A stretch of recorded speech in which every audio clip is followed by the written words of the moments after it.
1-1 ayat 4-8.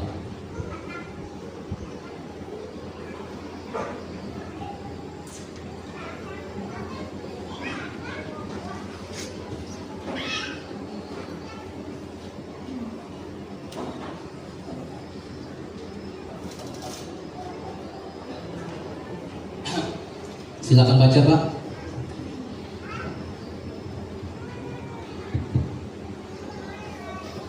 Satu Samuel pasal 1 ayat 4-8. Pada hari Elkana mempersembahkan korban, diberikannya kepada Penina istrinya dan kepada semua anaknya yang laki-laki dan perempuan masing-masing sebagian 5.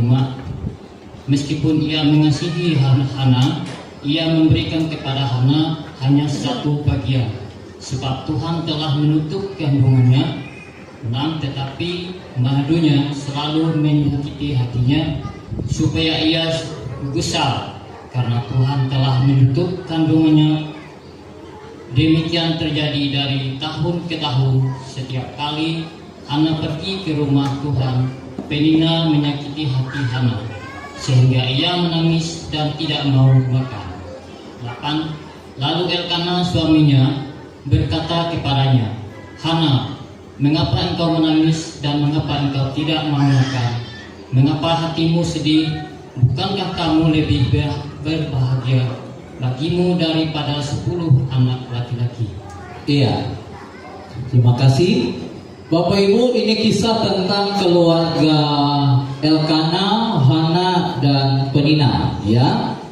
Elkana ini dia punya 2 istri, namanya Hana dan yang kedua Penina. Hana ini mandul, Penina punya anak. Nah, saudara, kisah ini menarik tentang bagaimana di sini kita melihat kuasa Allah bekerja. Seorang Hana nantinya yang mandul, ending ceritanya bagaimana dia akhirnya memiliki anak yang sudah dinasarkan, ya, dalam doanya, yaitu Samuel, Bapak Ibu, ya, yang akan melahirkan seorang nabi besar yang namanya Samuel. Nah, saudara, dari hal ini ada beberapa hal yang kita mau pelajari tentang dari seorang suami yang namanya Elkana dan seorang istri yang namanya Hana dan Penina. Kita mulai Bapak Ibu dari seorang suami yang namanya Elkana. Kita mulai dari bapak-bapak. Apa yang kita pelajari dari Elkana, Bapak Ibu, yang diberkati oleh Tuhan Yesus? Elkana ini, Bapak Ibu, dia yang pertama, dia sebagai suami gak tegas. Mengapa gak tegas, Bapak Ibu? Dikatakan firman Tuhan dia sangat sayang dengan Hana, tapi dia biarkan ia ngoju ke Penina, nyakiti hati Hana. Ya, saudaraku yang diberkati oleh Tuhan Yesus Kristus, ditegaskan Bapak Ibu, Elkana meskipun mengasihi Hana, ya Bapak Ibu, tetapi dalam pembagian jatah Hana hanya dapat 1 potong bagian, sedangkan sisanya empuk Penina dengan ya anak-anak. Saudara, ibarat contohnya aja, Elkana kerja beli 1 juta contohnya, 1 potong bagian mungkin hanya 100 atau 200, sisanya untuk Penina. Biasanya Bapak Ibu, aku depan yang memang karena kita Bapak Ibu pakai bola juga nak ngajar, kita harus poligami salah satu bapak-bapak, ya. Nah, dalam firman Tuhan juga nak ngajar. Tapi kenapa hal seperti ini terjadi, Bapak Ibu, dalam kisah Alkitab? Ada tokoh-tokoh Alkitab akhirnya mereka punya istri lebih, Bapak Ibu. Jarang punya laki lebih. Ada memang di firman Tuhan di kitab Perjanjian Baru, ada yang punya suami juga lebih, ada. Tetapi Bapak Ibu yang diberkati oleh Tuhan Yesus Kristus, dulu Bapak Ibu pada zaman budaya di sana, mereka punya istri lebih, Bapak Ibu, itu oleh karena yang pertama hamba dijadikan selir, budak dijadikan selir, itu yang pertama, ya. Oleh karena si sang istri tidak punya anak, maka supaya bisa mewariskan keturunan dari sang suami, maka budak dijadikan selir. Makanya dulu Yakub dia punya istri Lea punya hamba, punya budaknya namanya Silpa dikasih. Akhirnya nikah dengan Rahel juga 2 karena saking cintanya sama Rahel, dikasih juga budaknya Bilha. Nah, sampai 4 istri aku. Demikian Bapak Ibu, itu yang pertama. Yang kedua, oleh karena memang budaya di sana dulu ada yang namanya sistem tebus. Ya, sistem penebus Bapak Ibu, sistem ditebus. Contohnya gitu Bang, kayak Pak Gembala dengan menyanyi Pak Gembala. Ya, Pak Gembala di sini dengan Bu Gede, lalu menyanyi Pak Gembala ini punya bini juga. Nah, menyanyi Pak Gembala menyanyi Pak Gembala meninggal, gitu ya. Maka untuk harus meneruskan untuk menebus istrinya menyanyi Pak Gembala, itu harus yang berdamping, yaitu Pak Gembala. Harus begitu, itu sistem budaya sejak dia. Ya, maka sampai harus bisa poligami apa segala macam ya. Nah, kembali pada firman Tuhan ini Bapak Ibu diberkati oleh Tuhan. Hana tidak punya anak, Penina punya anak, tetapi kasihnya akhirnya terbagi.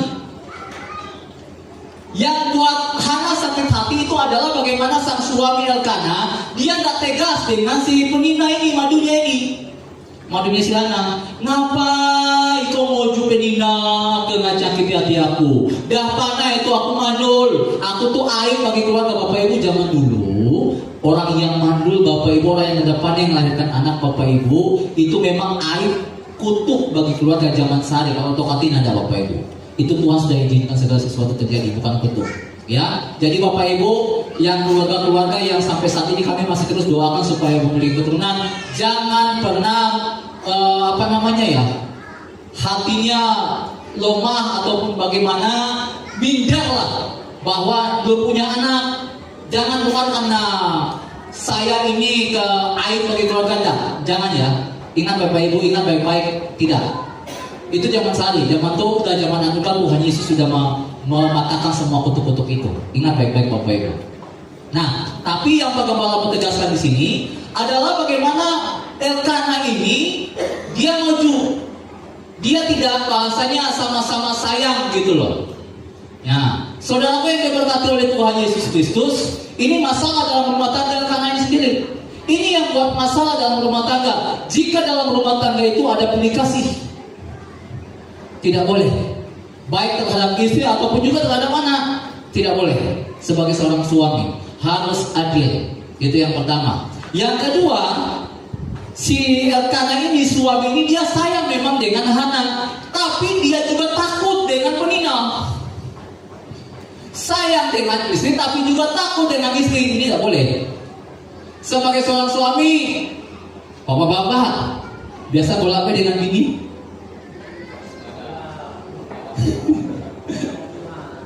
Atau ibu-ibu yang bolak dengan laki.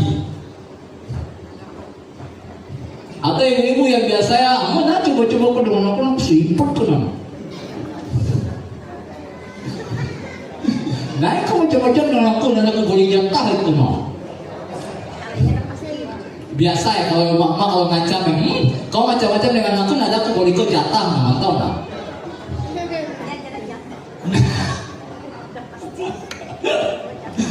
Ya, saudara yang diberkati oleh Tuhan Yesus Kristus, sebagai seorang suami, sebagai seorang kepala keluarga, sebagai seorang pemimpin harus tegas. Ya, harus punya kewibawaan, harus punya satu pendirian yang teguh. Bahwa kita ini pemimpin, kita yang menakodai keluarga, kita yang membawa istri dan anak-anak. Maka Bapak Ibu kalau memang sayang dengan istri, ya bukan takut tapi menghormati, kata firman Tuhan. Hendaklah suami-suami engkau menghormati istrimu seperti dalam Tuhan. Kan kata firman Tuhan begitu. Ya, bukan takut dengan istri tapi hormati suami. Elkana dia sayang dengan Hana, tetapi dia tanda kutip tidak menghormati Hana karena dia membiarkan Penina untuk menyakiti Hana.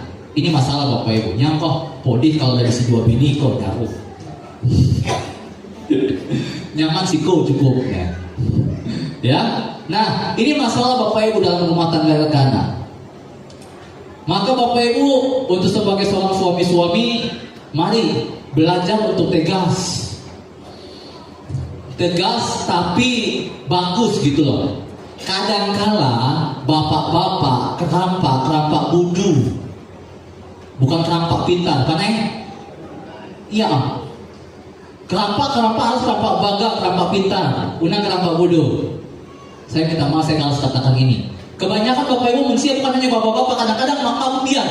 Mama kebanyakan, bapak kita semua kebanyakan Bapak Ibu kerampak sih kerampak. Tapi kerampak ya istilahnya bodoh, bah. Dibilang pintar pun juga nada, dibilang bodoh pun juga sebenarnya juga nada. Aja berpendidikan, contohnya dia. Tapi ngisi itu di luar sana, ya. Kadang kita kan tahu kasus kalian. Oh, mantu bersiapa ya kamu cambian deh. Di podah bodoh pun juga ia berpendidikan. Deh, di podah pintar pun juga asasa apa yang ia lakukan aja bodoh. Deh, dia bahasa kita lihat Bapak Ibu. Tapi Bapak Ibu, jangan sampai kita jadi seperti itu. Jangan. Di sini nggak ada. Amin ya Bapak Ibu ya.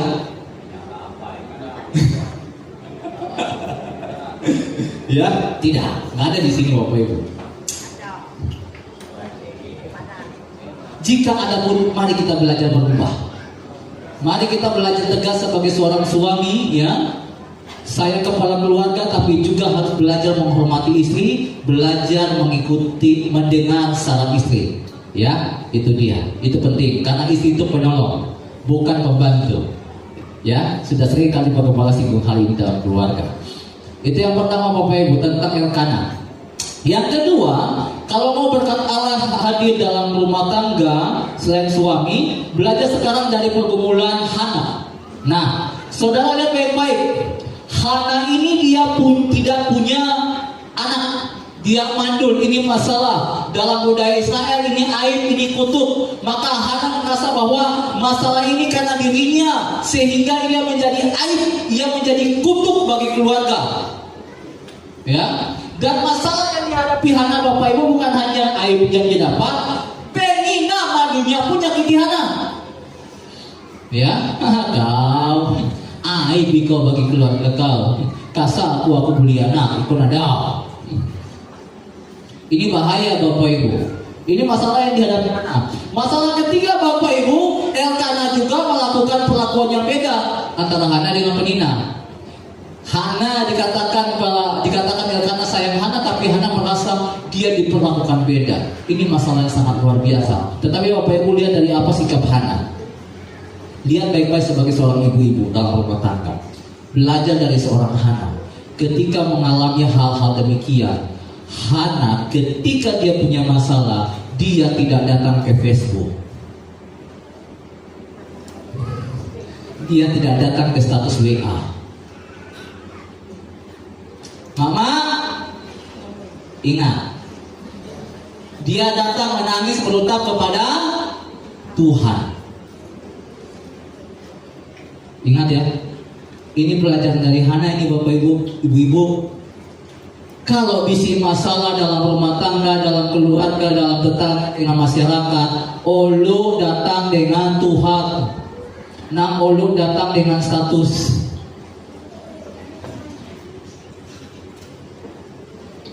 Pak Gembala Bapak Ibu, meskipun Pak Gembala orangnya bahasanya gembala konten, ya, konten kreator. Ketika ada masalah Pak Gembala belum sampai di status. Pak Gembala masuk dulu. Pak Gembala berdoa Tuhan begini, baru Pak Gembala angkat ke status. Status pun juga kalau masalah pribadi Pak Gembala tidak angkat. Pak Gembala tidak angkat.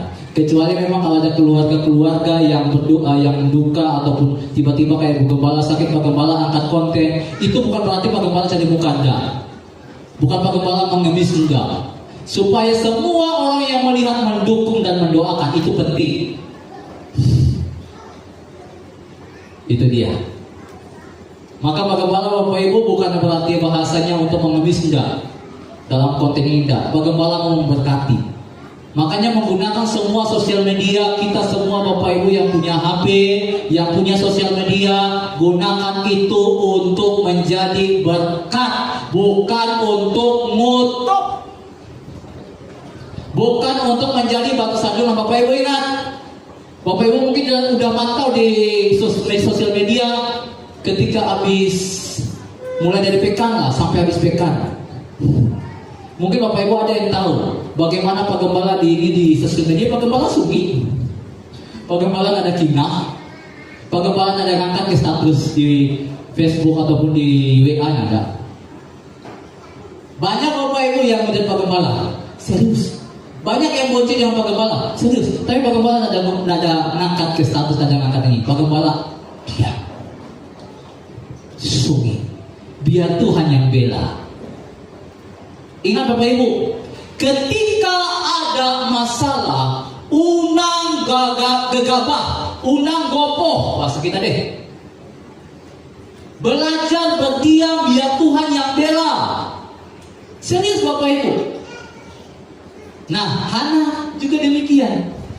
Dia betul-betul merasa sakit hati. Dia betul-betul merasa terpojok oleh karena mungkin aib bagi dirinya, bahkan madunya ngina ke ia, laki pun juga tidak terlalu dukung ia bangga. Ia cuma datang sama Tuhan. Ia cuma datang sama Tuhan. Maka mari Bapak Ibu, setiap masalah yang kita miliki, mari datang sama Tuhan. Ada kalanya, ada waktunya kita bersuara. Tetapi juga ada waktunya kita diam dan Tuhan yang bersuara. Ingat itu baik-baik. Ya. Maka di mana saatnya kita bersuara, ada nantinya pasti Tuhan akan tolong. Tetapi ada kebanyakan saatnya kita harus diam, biar Tuhan yang bersuara. Itu akan terjadi Bapak Ibu. Dan itu yang penggembala alami selama beberapa waktu ini. Serius. Tuhan tolong Bapak Ibu, Tuhan nyatakan. Tuhan nyatakan kuasanya. Penggembalanya berdiam diri, tenang. Bu Gembala yang menjadi pembela bahasanya pun juga ya sudah.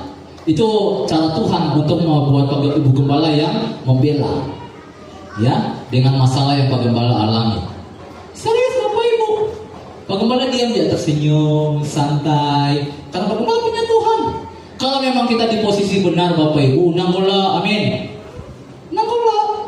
Tapi kalau kita di posisi salah, ya udah kita tersungkur, berlutut di hadapan Tuhan, mohon ampun. Dia unang banyak hingga. Kebanyakan kita udah salah, kita kingah. Betul? Betul Bapak Ibu. Kebanyakan Bapak Ibu manusia kalau udah salah, kingah. Serius Bapak Ibu. Kebanyakan Bapak Ibu kita, Bapak Ibu kalau udah salah, kingah kita. Kita moga pembela. Kita cari supaya ada yang bela kita. Udah salah, ya udah ngaku. Nang kingah. Ya bah. Nah, saudara yang diberkati oleh Tuhan Yesus Kristus, kalau memang mau diberkati Bapak Ibu, dari pelajaran Elkana dan Hana ini sangat menarik. Dan terakhir Penina. Penina ini Bapak Ibu sebagai istri kedua, dia harus sadar diri. Tapi dia nggak sadar diri. Dia nggak sadar diri. Tuhan kasih dia anak, tetapi dia betul-betul menyakiti sesama istri dari sang Elkana. Ini tidak bagus Bapak Ibu, ya. Tetapi Bapak Ibu belajar dari Penina, Bapak Ibu, kita tidak boleh seperti itu. Kita tidak boleh dalam arti menyinggung kekurangan orang lain. Kita juga pasti punya kekurangan. Ingat baik-baik. Setiap orang punya kekurangan, punya kelebihan. Jangan ejek ataupun jangan pandang remeh kekurangan orang, padahal kita sendiri juga punya kekurangan, ya. Kelebihan daripada dia belum tentu ada pada kita. Kekurangan yang pada dia belum tentu ada pada kita. Ya, itu dia. Maka setiap orang punya kelebihan dan kekurangan masing-masing. Belajarlah untuk saling melengkapi. Sebenarnya dalam keluarga seperti itu harus saling melengkapi, bukan saling memojokkan. Iko nedak tua ini, iko macam binti, unang. Jangan Bapak Ibu. Tidak akan pernah diberkati dalam rumah tangga. Tidak akan pernah diberkati. Maka mari Bapak Ibu yang diberkati oleh Tuhan Yesus Kristus, Tuhan hanya mau ingin ajarkan kepada kita melalui firman Allah pada hari ini. Yang pertama, mari sebagai seorang suami kita tegas, ya. Kita jangan pilih kasih, tetapi kita betul-betul hidup sebagai seorang pemimpin yang punya integritas. Punya integritas, punya kewibawaan, punya keadilan, punya kejujuran. Itu integritas. Yang kedua, sebagai seorang istri, mari ketika ada masalah engkau berdatang kepada Tuhan. Ketika ada masalah apapun datang sama Tuhan, engkau sebagai penolong. Itu dia. Dan yang ketiga, sebagai seorang keluarga belajar dari Penina, jangan hidup egois, tetapi harus saling melengkapi. Bukan saling menjatuhkan, bukan saling memojokkan, tetapi harus hidup akur dalam keluarga, dalam rumah tangga, dalam hal apapun dalam masyarakat. Harus hidup akur. Mazmur 133, alangkah indah dan hidup bila kita hidup saudara dengan rukun. Sebab kesanalah Tuhan memerintahkan berkat. Tuhan memerintahkan berkat kepada siapa? Kepada setiap orang-orang yang hidupnya rukun. Kalau hidup bertangkap rukun Bapak Ibu, hidup nada akur, apalagi dengan orang tua, dengan keluarga, kalau nada akur, nada kala diberkati. Ingat itu baik-baik. Ya, tidak akan pernah diberkati kalau hidupnya tidak pernah rukun dalam rumah tangga, dengan keluarga, dengan siapapun, tidak akan pernah diberkati. Ingat itu baik-baik Bapak Ibu. Ini firman Tuhan, bukan bagaimana. Nah, coba buka Pak. Mazmur 133 terakhir ini, ayat 1 sampai 3.